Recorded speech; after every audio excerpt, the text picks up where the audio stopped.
St. Louis County Executive Steve Stenger will be sentenced next week. New at 6 tonight, federal prosecutors say he should receive no break in prison time. That's according to a 12-page sentencing memo filed today.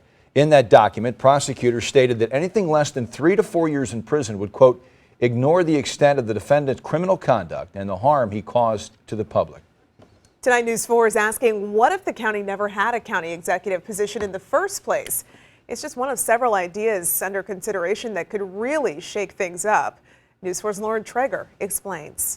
Well, you can think of it like this. Just like the U.S. has the Constitution, St. Louis County has a document called the Charter that lays out how government should operate.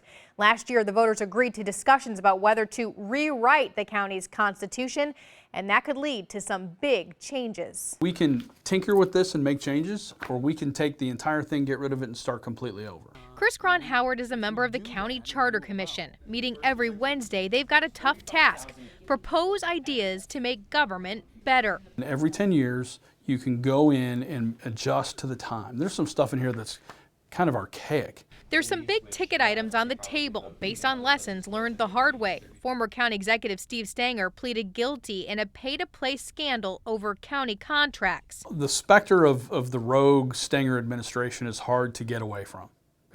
It's there and everything.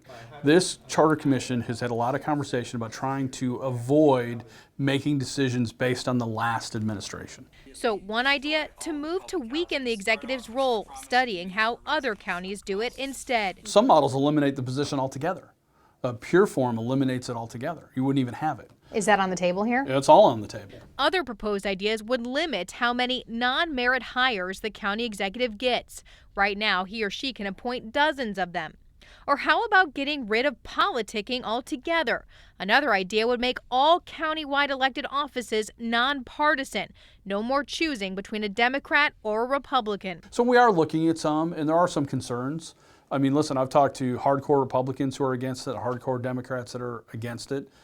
I've also talked to hardcore Republicans and Democrats that are for it. And how about all those people upset about their real estate appraisals going up this year? One proposed change would make it easier for people to appeal.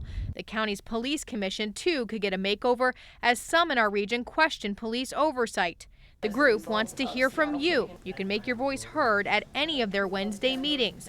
Then ultimately, you'll see their final big ideas on the ballot in 2020. The voters absolutely get the final say. Other proposed changes include things like pronouns. Right now, the charter only refers to men. Want to make your voice heard at one of the Charter Commission meetings? We've got information about dates and times on our website, KMOV.com.